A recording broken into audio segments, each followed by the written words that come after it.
আলামিন বছরের 2টি দিন এবং 2টি দিন দান করেছেন, যে তিনটা হলো ঈদুল ফিতর এবং ঈদুল আযহা। এই 2 দিন তোমরা যদি আল্লাহ রাব্বুল আলামিনের সন্তুষ্টি অর্জনের জন্য, তিনাকে খুশি করার জন্য কিয়ামতের দিনে আসো, আল্লাহ রাব্বুল আলামিন তোমাদের জিন্দেগীর সব গুনাহ খাতাগুলো ক্ষমা করে দিবেন। সুবহানাল্লাহ, সুবহানাল্লাহ, জোরে বল সুবহানাল্লাহ। আল্লাহ রাব্বুল আলামিন বলেছেন তার জিন্দেগীর গুনাহ খাতাগুলো মাফ হয়ে যাবে। আজকে তাদেরকে মাসুম বানাবো।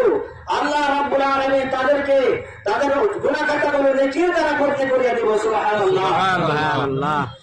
আল্লাহর নবী সাল্লাল্লাহু আলাইহি ওয়াসাল্লাম আরো বলেছেন, ঈদের দিন যখন আসে আল্লাহ রাব্বুল আলামিনের পক্ষ থেকে লক্ষ কোটি ফেরেশতা জমিনের মধ্যে অবতরণ করে।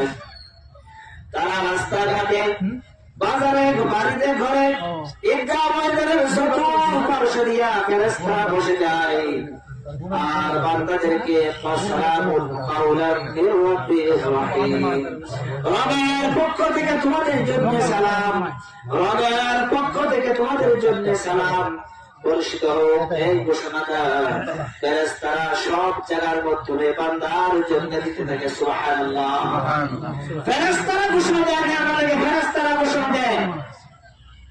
আল্লাহ রাব্বুল আলামিন বলেন, ও ফেরেশতা শোনো, তোমরা কিসের তাদের জন্য ঘোষণা করো?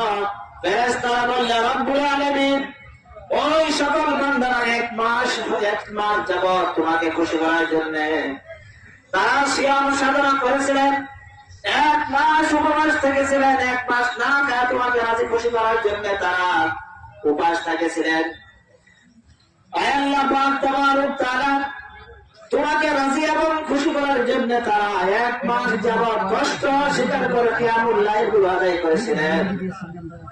রব্বুল আলামিন তোমাকে রাজি এবং খুশি করার জন্য তারা যাকাত ফিতরা গুলো আদায় করেছিলেন। তোমাকে রাজি এবং খুশি করার জন্য গরিবের মুখের মাধ্যমে তারা হাসি ফুটেছিলেন। আল্লাহ তাআলা তুমি তাদেরকে মাফ করে দাও। সুবহানাল্লাহ, আল্লাহ রাব্বুল আলামিন প্রশ্ন করেন, ও ফেরেশতারা শুনো, তারা কি আমার জান্নাত দেখেছে নাকি? তারা আমার জান্নাত দেখেছে? বলে না, তারা তো তোমার জান্নাত দেখে নাই। যদি তারা জান্নাত দেখতো কি করতো? ফেরেশতারা সাক্ষী রয়ে রব্বুল আলামিন তারা যদি জান্নাত দেখতো আরো বেশি বেশি করিয়া জান্নাত পাওয়ার জন্য তারা প্রতিযোগিতা হয়ে যেত। সুবহানাল্লাহ।